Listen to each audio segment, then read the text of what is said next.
Hello guys, welcome back to the channel. So हम coordination compounds में हमने theories पढ़ रहे थे हम। ठीक है। सो इन लास्ट लेक्चर हमने वार्नर थ्योरी कंप्लीट कर ली थी। सो आज हम डिस्कस करेंगे वैलेंस बॉन्ड थ्योरी के बारे में। ठीक है।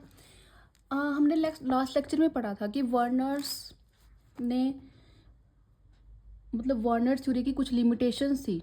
ठीक है। वार्नर कुछ चीज़ों को जो है एक्सप्लेन नहीं कर पाया था। ठीक है। जैसे जो डायरेक्शनल प्रॉपर्टीज़ है कोऑर्डिनेशन कंपाउंड्स की, उसके बारे में उसने नहीं बताया।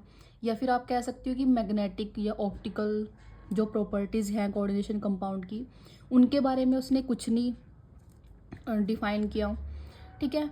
और भी जो रिमार्केबल प्रॉपर्टीज़ हैं जो कोऑर्डिनेशन कंपाउंड्स शो करते हैं, ठीक है, जैसे कलर के बारे में कोऑर्डिनेशन कंपाउंड के उसने कुछ नहीं बताया।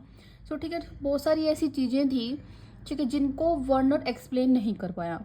ठीक है। उसके बाद जो है कुछ और थ्योरीज डिस्कवर हुई, जैसे valence bond theory, crystal field theory या मॉलिक्यूलर ऑर्बिटल थ्योरी।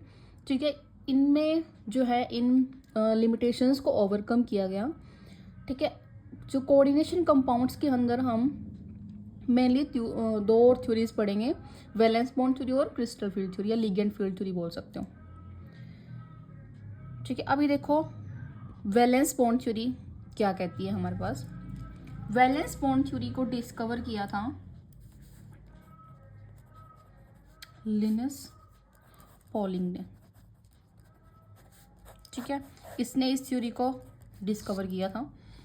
इसकी जो मेन एजम्पशन है इस थ्योरी की वो क्या है कि जो मेटल और लिगेंड्स के बीच में जो बॉन्डिंग होती है, मेटल और लिगेंड के बीच में क्या बॉन्डिंग होती है,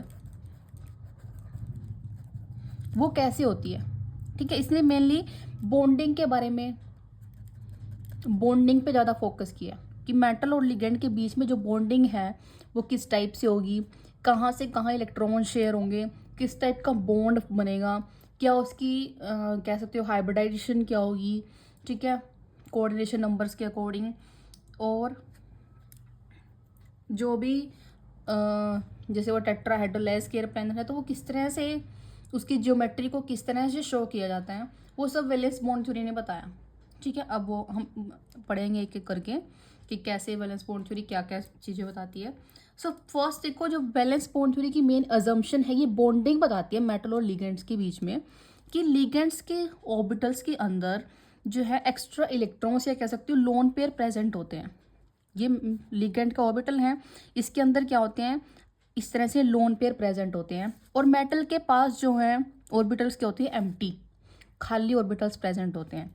तो जो लिगेंड के जो फील्ड ऑर्बिटल हैं, जिन ऑर्बिटल्स के अंदर लोन पेयर प्रेजेंट हैं, वो क्या करते हैं, अपने इन इलेक्ट्रॉन्स को मेटल के एम्प्टी ऑर्बिटल के साथ शेयर करते हैं। ठीक है। ये कह सकते हो बॉन्ड फॉर्मेशन शो करते हैं, बॉन्डिंग शो करते हैं। ठीक है। और इस बॉन्ड को बोला जाता है कोऑर्डिनेट कोवलेंट बॉन्ड। ठीक है। The main assumption made by him was that the metal and ligand bond are formed by the donation of electrons, ये कह सकते हो donation of electron pair by the ligand to the metal and thus form a coordinate covalent bond between the metal and the ligand. ठीक है। So main assumption ये है valence bond theory की कि इसने बॉन्डिंग बताई है मेटल और लिगेंड के बीच में, बॉन्डिंग कैसे होती है, किस तरह से लिगेंड्स के बाद एक्स्ट्रा इलेक्ट्रॉन्स प्रेजेंट होते हैं अपने ऑर्बिटल्स के अंदर, लोन पेयर प्रेजेंट्स होते हैं, और वो बॉन्डिंग शो करते हैं किसके साथ, जो मेटल के एम्प्टी ऑर्बिटल्स हैं उनके साथ, और वो जो बॉन्ड बनता है दोनों के बीच में उसको बोलते हैं कोऑर्डिनेट कोवलेंट बॉन्ड। ठीक है। अब देखो कुछ फीचर्स हैं बीबीटी के फीचर्स के बारे में पढ़ते हैं पहले। तो features of valence bond theory. First feature देखो, फर्स्ट फीचर में वो क्या कहते हैं कि सेंट्रल मेटल जो केटायन या जो एटम हैं उनके पास क्या होते हैं, वैकेंट या एम्प्टी sp और d ऑर्बिटल्स प्रेजेंट होते हैं। मैंने अभी बताया बॉन्डिंग कैसे होती है, लिगेंड्स के पास तो फील्ड होंगे ऑर्बिटल्स, बट मेटल के पास क्या होंगे, वैकेंट या एम्प्टी ऑर्बिटल्स होते हैं। ठीक है। तो यही इसका पहली अजम्पशन या पहला पोस्टुलेट्स या पहला फीचर्स क्या है अवेबिलिटी का, कि सेंट्रल मेटल एटम के पास क्या होंगे, makes available a number of sp and d orbitals, number of vacant खाली होने चाहिए, खाली sp और d ऑर्बिटल्स होते हैं, इक्वल टू कितने एम्प्टी ऑर्बिटल्स कितने होने चाहिए, equal to coordination number to form by ligands. ठीक है। अब सेंट्रल मेटल के चारों तरफ कितने लिगेंड अटैच है, या लिगेंड जितना कोऑर्डिनेशन नंबर शो कर रहे हैं मेटल के साथ, उतने इसके पास वैकेंट sp और d ऑर्बिटल्स होने चाहिए सेंट्रल मेटल के। ठीक है। तो फर्स्ट रिक्वायरमेंट बोल सकते हो, फर्स्ट अजम्पशन या फर्स्ट फीचर जो है वीबीटी का वो ये है। ठीक है। सेकंड देखो, नेक्स्ट वीबीटी क्या कहती है, दीज वैकेंट एटॉमिक ऑर्बिटल, अब ये जो खाली वैकेंट एटॉमिक ऑर्बिटल्स हैं, आर हाइब्रिडाइज, ये क्या करते हैं आपस में हाइब्रिडाइज करते हैं, और क्या बनाते हैं, एक नया सेट ऑफ इक्विवेलेंट ऑर्बिटल बनाते हैं, जिनको क्या बोला जाता है, हाइब्रिड ऑर्बिटल। ठीक है। मतलब जिस तरह अगर एक s खाली है, 3 p खाली हैं, इस तरह से d खाली है। ठीक है। सो ये क्या करते हैं, आपस में मिक्स हो जाते हैं। ठीक है। इस तरह से मिक्स हो जाते हैं, sp3 हो गया, देखो जैसे इन दोनों को ही मिक्स करते हैं। अभी हम इसको छोड़ दो, इसको छोड़ दिया, इन दोनों को मिक्स कर रहे हैं, ये क्या हो गया, sp3, एक s और 3 p। ठीक है। सो ये जो वैकेंट ऑर्बिटल थे, इन्होंने मिक्स होकर क्या बनाया, एक नया इक्विवेलेंट सेट ऑफ ऑर्बिटल बनाया, जिसको आप क्या बोलते हो, हाइब्रिड ऑर्बिटल। ठीक है। These orbital have the same energy and same geometry, in orbitals की क्या होगी, सेम एनर्जी होगी और सेम क्या होगी, ज्योमेट्री होगी। ठीक है। सेकेंड एजम्पशन समझ में आ गया। नेक्स्ट एजम्पशन देखो, third, the bonding in metal complexes arises when, ये जो बॉन्डिंग है इन दोनों के बीच में कब अराइज होती है, जब लिगेंड का फील्ड ऑर्बिटल किसके साथ ओवरलैप करता है, वैकेंट ऑर्बिटल ऑफ मेटल के साथ। ठीक है। The bonding in metal complexes arises when a field ligand orbital containing a lone pair of electrons overlaps a vacant hybrid orbital on the metal cation to form a covalent coordinate bond। ठीक है। जब ये mix होते हैं आपस में, तो इनके बीच में क्या बनता है, कोवलेंट कोऑर्डिनेट बॉन्ड बनता है, कोवलेंट कोऑर्डिनेट बॉन्ड की फॉर्मेशन होती है। मेटल के क्या हैं, वैकेंट हाइब्रिड ऑर्बिटल हैं, लिगेंड के क्या लिए हुए हैं, orbital containing lone pair of electron, और बना क्या, कोवलेंट कोऑर्डिनेट बॉन्ड। तो इस टाइप से क्या होती है, बॉन्डिंग होती है मेटल कॉम्प्लेक्सेस के अंदर। ठीक है। वैलेंस बॉन्ड थ्योरी ये बताती है कि मेटल के तो वैकेंट ऑर्बिटल और लिगेंड के फील्ड ऑर्बिटल आपस में बॉन्डिंग शो करते हैं और कोवलेंट कोऑर्डिनेट बॉन्ड की फॉर्मेशन करते हैं। ये इससे क्या होता है, बॉन्डिंग होती है मेटल कॉम्प्लेक्सेस के अंदर। ठीक है। जैसे मैंने आपको स्टार्टिंग में फर्स्ट लेक्चर जब हमने कोऑर्डिनेशन कंपाउंड का स्टार्ट किया था, उसमें मैंने ऐसे बताया था ना आपको कि ये मेटल है, इसके चारों तरफ इस तरह से लिगेंड होते हैं, ऑक्टाहेड्रली जब हम बात करते हैं। ठीक है। और मैंने बताया था कि इसके पास इस तरह से इलेक्ट्रॉन होंगे और ये ऐसे अपने क्या देगा, मेटल को इलेक्ट्रॉन देगा, और इस बॉन्ड को बोलता है कोऑर्डिनेट बॉन्ड, जिससे सिर्फ लिगेंड ही अपने इलेक्ट्रॉन्स जो है वो मेटल को देता है, मेटल इसमें कोई पार्टिसिपेशन नहीं करता।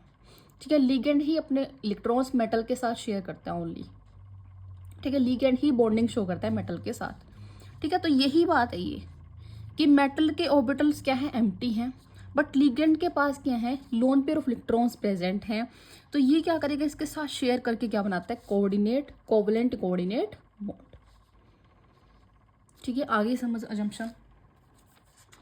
नेक्स्ट चीज आती है फोर्थ, देखो फोर्थ अजम्पशन क्या होती है इसकी, each ligand has at least one orbital containing lone pair. ठीक है, हर एक लिगेंड के पास कम से कम एक ऑर्बिटल में तो लोन पेयर प्रेजेंट होने चाहिए बॉन्डिंग के लिए, तभी तो वो दे पाएगा ना इलेक्ट्रॉन। जब उसके पास लोन पेयर प्रेजेंट होगा तभी वो इलेक्ट्रॉन दे पाएगा मेटल को, जब होगा नहीं तो वो देगा कहाँ से। ठीक है, तो कम से कम ईच लिगेंड, लिख सकते हो आप, each ligands has at least one orbital containing a lone pair of electron। ठीक है, polling classified the ligand into two categories, दो कैटेगरीज में लिगेंड्स को पोलिंग ने क्लासिफाई किया है। फर्स्ट आते हैं स्ट्रॉन्ग लिगेंड्स, सेकंड आते हैं वीक लिगेंड्स। ठीक है, स्ट्रॉन्ग लिगेंड्स कौन से होते हैं, जैसे लिगेंड्स होते हैं CN नेगेटिव हो गया, CO हो गया, CO नेगेटिव, ये होती है strong ligand. Week ligand F negative, Cl negative, ये होते हैं वीक लिगेंड। ठीक है, अब देखो फिफ्थ चीज, जो स्ट्रॉन्ग लिगेंड है वो क्या करता है, strong ligands have a tendency to pair up the electrons. इसके अंदर टेंडेंसी होती है किसकी, पेयरिंग की, इलेक्ट्रॉन्स की पेयरिंग की। ठीक है, अभी आपको थोड़ा सा ये लगेगा कि क्या स्ट्रॉन्ग क्या वीक, कैसे पेयरिंग, क्या क्या कह रहे हैं, कहना क्या चाह रहे हैं। ठीक है, वो अभी क्वेश्चंस जब आप करेंगे ना, क्वेश्चंस में जब आपको कंपाउंड्स गिवन होंगे उससे आपको हाइब्रिडाइजेशन निकालनी होगी। ठीक है, जब हम वहाँ पे इलेक्ट्रॉन्स को फिल करेंगे तब हम देखेंगे कि कैसे जो स्ट्रॉन्ग फील्ड लिगेंड है वो कैसे पेयरिंग शो करते हैं। ठीक है, वो आपको वहाँ समझ में आएगा। अभी के लिए आप सिर्फ ये पोस्टुलेट देखो इसकी, कि जो स्ट्रॉन्ग लिगेंड है वो क्या करते हैं, वो पेयरिंग करते हैं इलेक्ट्रॉन्स की, बट जो वीक लिगेंड है वो क्या करते हैं, वो पेयर अप नहीं करते।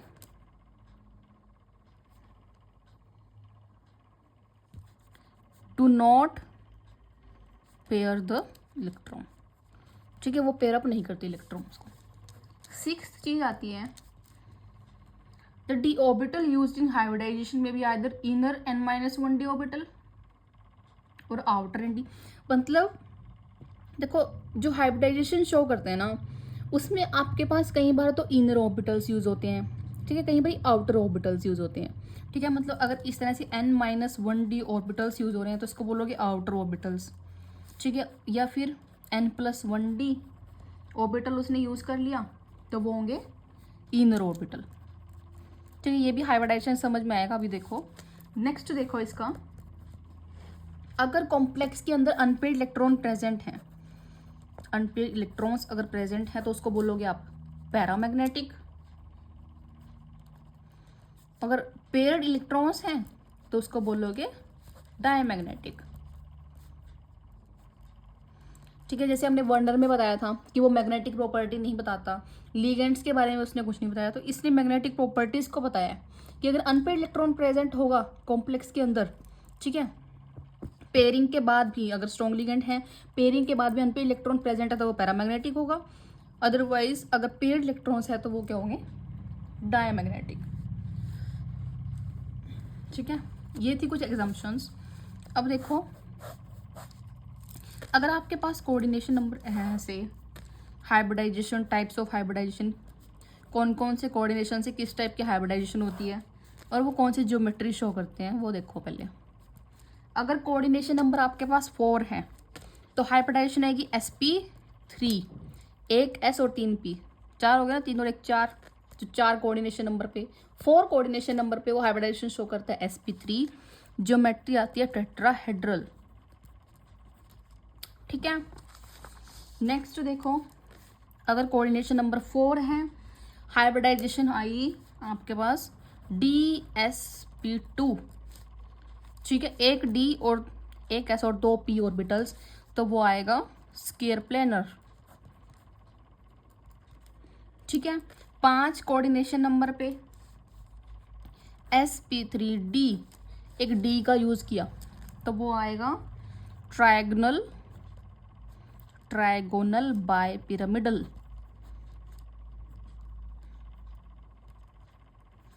ठीक है, 6 कोऑर्डिनेशन नंबर 6 पे sp3d2 ऑक्टाहेड्रल,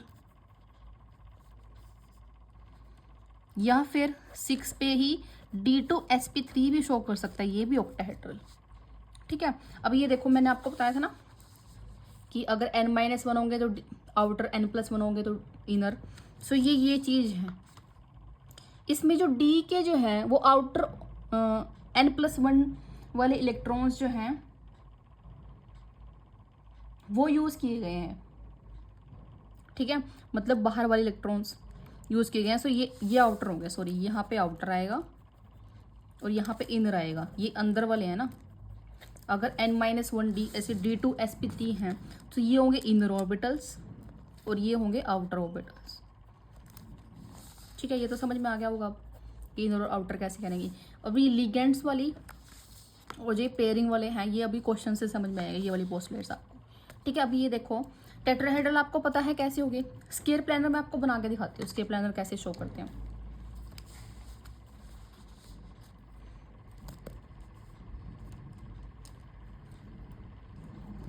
ये है, अगर इस तरह से 4 लिगेंड्स हैं, ठीक है, बीच में सेंट्रल मेटल है ये, और ये इस तरह से एक लिगेंड ये है, एक लिगेंड ये है, एक लिगेंड ये है, एक लिगेंड ये स्क्वायर प्लानर है। ठीक है, आ गया थी ट्रायगोनल बायपिरामिडल sp3d। ठीक है, ये तो हो गया dsp2। अगर इसके ऊपर ऐसे एक और लिगेंड अटैच हो, दिख रहा है, चारों ऐसे नीचे, एक ये इस तरह से ऊपर अटैच हो गया। सो ये आ गया आपके पास क्या, sp3d, ये ट्रायगोनल बायपिरामिडल। ठीक है, अगर इस तरह से ये एक नीचे की तरफ, जैसे ये एक ऊपर की तरफ है, एक ऊपर की तरफ है, एक ऐसे नीचे की तरफ हो, ठीक है, मतलब ये जैसे नीचे की तरफ चले जाए, इसके नीचे की तरफ चले जाए, तो उसको बोलेंगे ऑक्टाहेड्रल, sp3d2 ऑक्टाहेड्रल। ठीक है, 4 ये लगे हुए हैं, एक ये ऊपर की तरफ, एक ऐसे एक नीचे की तरफ होगा। सो वो क्या होगा, ऑक्टाहेड्रल ज्योमेट्री। ठीक है, आई थिंक ज्योमेट्री समझ में आ गई होंगी सारी।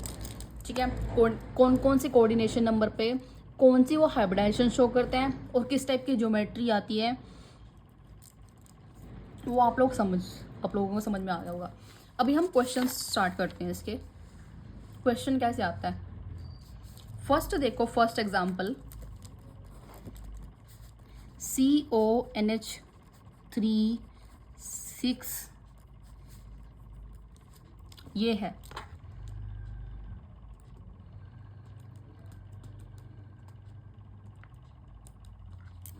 ठीक है, ये एग्जांपल है।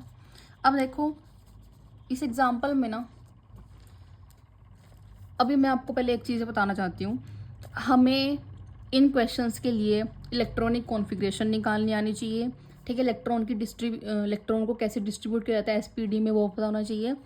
ठीक है, अगर किसी भी स्टूडेंट्स को इलेक्ट्रॉनिक कॉन्फ़िगरेशन निकालने में प्रॉब्लम है, स्कैंडियम 2 जिंक, ठीक है, 21 जो एटॉमिक नंबर है उससे लेकर 30 तक, ठीक है, वही एलिमेंट्स ज़्यादा यूज़ होते हैं, 3D वाले जो एलिमेंट्स हैं, स्कैंडियम से जिंक तक।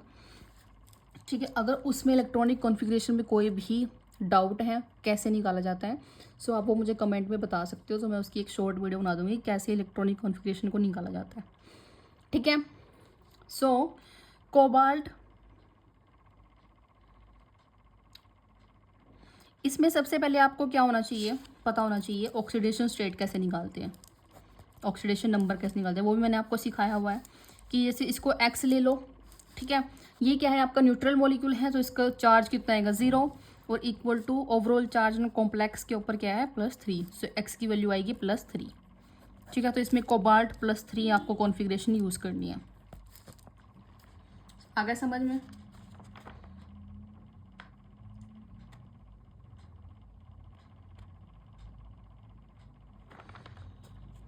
अभी देखो कोबाल्ट की जो नॉर्मल कॉन्फ़िगरेशन है वो 27 इसका एटॉमिक नंबर होता है ना। सो इसकी कॉन्फ़िगरेशन कितनी है, आर्गन 18, ठीक है, 3D and 4s2, ये होती है कॉन्फ़िगरेशन इसकी, ठीक है। हमें ये है नॉर्मल कोबाल्ट की, हमें चाहिए कोबाल्ट +3, ठीक है। तो 3 इलेक्ट्रॉन इसमें से रिमूव करने पड़ेंगे, 2 यहाँ से निकाल दिया, 1 इसमें से निकाल दिया। सो ये आ गया 3D6 आ गया, 4s 0, 4p भी क्या आ गया 0, ठीक है। ऑक्सीडेशन स्टेट निकालने आनी चाहिए, एलिमेंट जो यूज़ किया गया है उसकी इलेक्ट्रॉनिक कॉन्फ़िगरेशन निकालनी आनी चाहिए। फिर उसमें से इस तरह से आप जो ऑक्सीडेशन स्टेट है, जो उस पर चार्ज है, उसके इलेक्ट्रॉन्स इस तरह से रिमूव करोगे आप, ठीक है, करती है। अब देखो, अब हम इसको ड्रॉ करेंगे 3D। आपको पता है ना डी में कितने ऑर्बिटल्स होते हैं, 5, एस में 1 और पी में 3 होते हैं, ठीक है। तो यहाँ पर ड्रॉ करेंगे पहले 5, एक एस का और 3 पी के, ये हैं 3D, ये हैं 4s वाले, ये हैं 4p। सो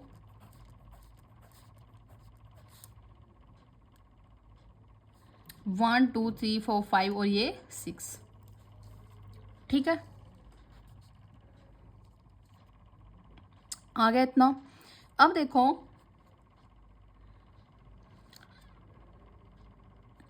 अब इसमें क्या होता है ना, अब हमें चेक करना है कि जो मैंने आपको एक और यहाँ पे पोस्टुलेट बताई थी, स्ट्रॉन्ग लिगेंड्स और वीक लिगेंड्स वाली। ये स्ट्रॉन्ग लिगेंड्स क्या करते हैं, पेयर करते हैं इलेक्ट्रॉन्स को, और वीक लिगेंड्स क्या करते हैं, do not pairing the electron, ठीक है। तो यहाँ पे जो अमोनिया है ये स्ट्रॉन्ग फील्ड लिगेंड है, ठीक है। जो हेलोजेंस होते हैं वो वीक फील्ड लिगेंड्स होते हैं, और जो मेनली नाइट्रोजन कंटेनिंग जो भी लिगेंड्स होते हैं, Cn नेगेटिव या CO या NH3, ये स्ट्रॉन्ग फील्ड लिगेंड्स में आते हैं। तो ये क्या करेंगे, ये पेयरिंग करेगा इलेक्ट्रॉन्स की, मतलब इस वाले इलेक्ट्रॉन्स को तो इस वाले इसमें भेज देगा, इसको इसमें भेज देगा, ठीक है। देखो जैसे दोबारा से, ये तो पेयर है, ठीक है, इसको नेक्स्ट को इसने पेयर कर दिया और इसको भी पेयर कर दिया, ठीक है।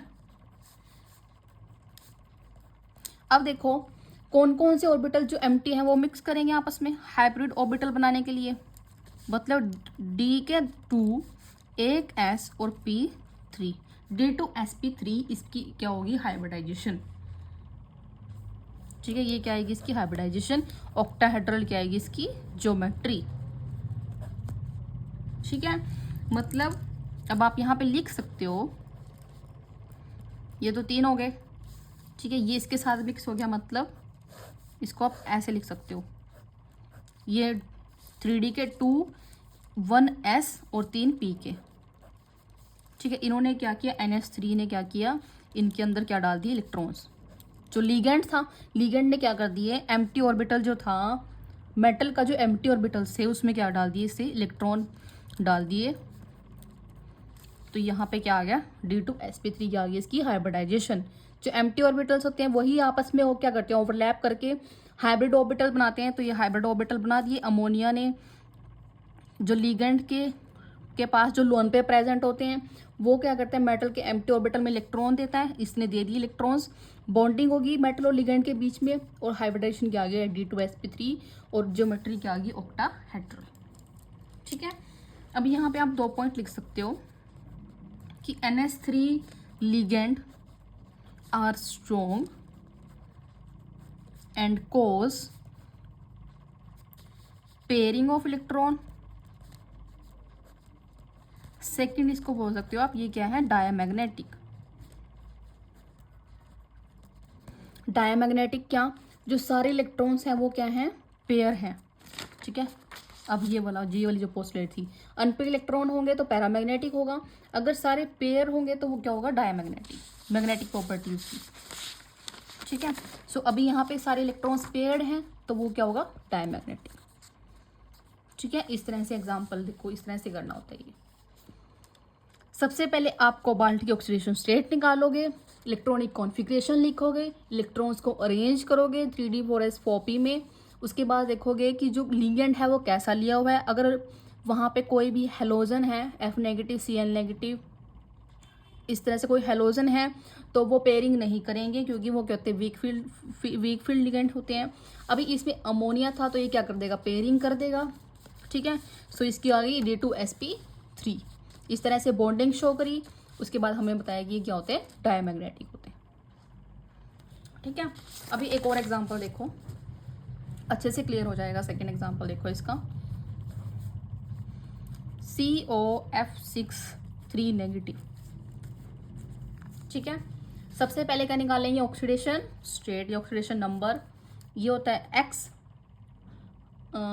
फ्लोरीन के ऊपर कितना चार्ज होता है, -1, इसमें लिखेंगे -1 × 6, और ओवरऑल कॉम्प्लेक्स के ऊपर चार्ज कितना, -3। सो X = आ गया +3, कोबाल्ट क्या आ गया, +3। ठीक है, सेम आएगा तो इसको लिख सकते हो 3D6 4S0 4P0। अभी ड्रॉ करेंगे हम।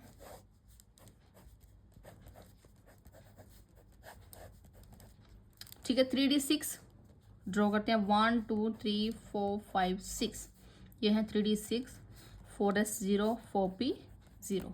ठीक है, अब हम नेक्स्ट क्या देखते हैं कि इलेक्ट्रॉन्स पेयर होंगे या नहीं होंगे, ये देखते हैं ना। तो इलेक्ट्रॉन पेयर नहीं होंगे क्योंकि यहाँ पे क्या है, फ्लोरीन। ठीक है, वीक फील्ड लिगेंड है तो ये पेयरिंग नहीं करेगा। सो ये तो सारे फील्ड हैं। ठीक है, ये तो जो है बॉन्डिंग में पार्टिसिपेट नहीं करेंगे। सो 4s के करेंगे, 4p करेंगे, और एम्प्टी इसके बाद क्या हो गया, 4d होगा, वो शो करेंगे, 4d। ठीक है, इसमें हम इनर ऑर्बिटल नहीं लेंगे क्योंकि इनर में सारे इलेक्ट्रॉन्स प्रेजेंट हैं, एम्प्टी नहीं है। सो आउटर जो है, आउटर डी ऑर्बिटल जो है वो यूज़ होगा। ठीक है, सो दैट हमारे पास हाइब्रिडेशन इसकी क्या आ गई, sp3d2। sp3d2 हाइब्रिडाइजेशन आ चुकी है। ठीक है, मतलब आप यहाँ से लिख ऐसे इसको शो कर सकते हो कि एक s का, ठीक है, 3 p के और 2 d के, इनके अंदर किसने, F नेगेटिव ने इलेक्ट्रॉन्स डाल दिए। जब इसने इलेक्ट्रॉन डाल दिए F नेगेटिव ने, ठीक है, मेटल के एम्प्टी ऑर्बिटल में, तो बॉन्डिंग होगी, हाइब्रिडाइजेशन क्या होगी, sp3d2। 4d के 2 यूज हो गए, 3 बच रहे हैं 4d के। ठीक है, इस तरह से दिखा सकते हो। आगे समझ में। अब F क्या है, वीक है, so not cause pairing of electron. और यहाँ पे क्या होगा, अब मैग्नेटिक प्रॉपर्टी कैसे बताएंगे, एम्प्टी, देखो अनपेड इलेक्ट्रॉन प्रेजेंट है, पेयरिंग नहीं हुई ना सभी इलेक्ट्रॉन्स की, सो यहाँ बोल लगे कि ये क्या है, पैरामैग्नेटिक, पैरामैग्नेटिक है। ठीक है, नेक्स्ट एग्जांपल देखो एक और, निकल के साथ है Cl4 2 नेगेटिव। ठीक है, अभी 4 हैं, पहले लिगेंड्स कितने थे, 6 लिगेंड्स अटैच थे ऑक्टाहेड्रल, अभी 4 हैं। ठीक है, अभी देखो सबसे पहले क्या निकालते हैं, ऑक्सीडेशन स्टेट फाइंड आउट करते हैं, वही करेंगे। ये X Cl के ऊपर कितना, -1 चार्ज, सो ये -4 आ गया। कॉम्प्लेक्स के ऊपर ओवरऑल चार्ज कितने, -2, X की वैल्यू कितनी आ गई, +2। सो निकल +2 ऑक्सीडेशन स्टेट में प्रेजेंट है। ठीक है, वैसे नॉर्मल निकल की इलेक्ट्रॉनिक कॉन्फ़िगरेशन होती है 3d8 4s2 होती है। अभी +2 मतलब ये 2 चले गए, सो ये आ गया 3d8 4s0 4p0। ठीक है, ड्रॉ करेंगे 3d पहले तो, 4s and 4p, 3d 4s 4p, 8 electron draw करते हैं, 1 2 3 4 5 6 7 8। ठीक है, ओके। अभी देखो, अब आप कभी ऐसे मत सोच लेना इसमें, जैसे हमने लास्ट इसमें क्या किया था। ठीक है, अगर इसमें इलेक्ट्रॉन्स प्रेजेंट थे, मतलब अगर वीक फील्ड लिगेंड था तो पेयरिंग नहीं होगी, सो हमने आउटर ऑर्बिटल यूज़ कर लिया था sp3d2। ठीक है, अभी इसमें आउटर ऑर्बिटल यूज़ नहीं होगा। क्यों नहीं होगा, क्योंकि हमारे पास जो इसमें तो जो कोऑर्डिनेशन नंबर था वो 6 था, ठीक है, 6 ऑर्बिटल हमें चाहिए थे, अभी इसमें तो 4 ही चाहिए क्योंकि कोऑर्डिनेशन नंबर कितना है, 4 है, 4 कोऑर्डिनेशन नंबर है, तो 4 ही हमारे पास प्रेजेंट है यहाँ पे। तो हाइब्रिडाइजेशन कितनी होगी, sp3। ठीक है, sp3 होगी, मतलब क्या होगा, टेट्राहेड्रल होगा। ठीक है, अभी क्लोरीन क्या है, वीक फील्ड लिगेंड है, इसलिए ये पेयरिंग यहाँ पे नहीं हुई। ठीक है, अनपेयर इलेक्ट्रॉन प्रेजेंट है, सो क्या होगा, पैरामैग्नेटिक शो करेगा, पैरामैग्नेटिक होगा, और जियोमेट्री क्या होगी, टेट्राहेड्रल। ठीक है, अब अगर यहाँ पे निकल की जगह CN4 हो, क्या हो, CN4 हो, CN4 में वही x की वैल्यू क्या आएगी, +2 आएगी। ठीक है, निकल +2, यही सेम इलेक्ट्रॉनिक कॉन्फ़िगरेशन होगी, सेम यही होगा। ठीक है, बट अभी यहाँ पे CN नेगेटिव है, CN क्या होता है, स्ट्रॉन्ग फील्ड लिगेंड होता है, ये क्या कर देता है, पेयरिंग कर देते हैं, मतलब ये वो इलेक्ट्रॉन यहाँ पे आ जाएगा और ये एम्प्टी हो जाएगा। ठीक है, तो अब ये भी पेयरिंग में आ जाएगा, और P के कितने आएंगे, 2, मतलब DsP2 हो जाएगी इसकी इलेक्ट्रॉनिक कॉन्फ़िगरेशन। ठीक है, DsP2 अगर हो गई, अब इस सारे इलेक्ट्रॉन्स क्या हो गए, पेयर हो गए, तो ये क्या शो करेगा, डायमैग्नेटिक। डायमैग्नेटिक होने के साथ साथ ये क्या शो करेगा, ज्योमेट्री स्क्वायर प्लेनर। ठीक है, DsP2 कौन से होते हैं, स्क्वायर प्लेनर, sp3 होती है टेट्राहेड्रल। ठीक है, सो ये थे इसके कुछ एग्जांपल्स, कैसे आप सबसे पहले ऑक्सीडेशन स्टेट निकालते हो मेटल की, उसके ऑक्सीडेशन स्टेट निकाल के इलेक्ट्रॉनिक कॉन्फ़िगरेशन लिख के फिर आप इलेक्ट्रॉन्स को अरेंज करते हो, उसके बाद आप देखते हो कि हमारे पास जो लिगेंड है वो स्ट्रॉन्ग फील्ड है कि वीक फील्ड है। ठीक है, वो पेयरिंग करेगा या नहीं करेगा, अगर वो पेयरिंग कर दी उसने, ठीक है, तो वो डायमैग्नेटिक हो जाता है। अगर वो अनपेयर इलेक्ट्रॉन्स ही रखते हैं, इलेक्ट्रॉन मतलब अनपेयर रहते हैं इलेक्ट्रॉन्स, तो वो पैरामैग्नेटिक शो करते हैं। और आप देखोगे कि वो पेयरिंग के बाद अगर इस तरह से इलेक्ट्रॉन यहाँ पे एक ऑर्बिटल बच रहा है, सो वो DsP2 होगा। ठीक है, अगर पेयरिंग नहीं करते हैं तो sp3 होगा। ठीक है, आप उस तरह से हाइब्रिडाइजेशन निकाल सकते हो और ज्योमेट्री भी फाइंड आउट कर सकते हो। सो ये थी VBT। अभी हम देख लेते हैं इसकी क्या कुछ लिमिटेशंस भी आती हैं VBT की। लिमिटेशंस देखो, फर्स्ट लिमिटेशन क्या होती है, it involve a number of assumptions. इसके अंदर बहुत सारे अजम्पशन हैं। ठीक है, अजम्पशंस तो बुक में नहीं गिवन ना,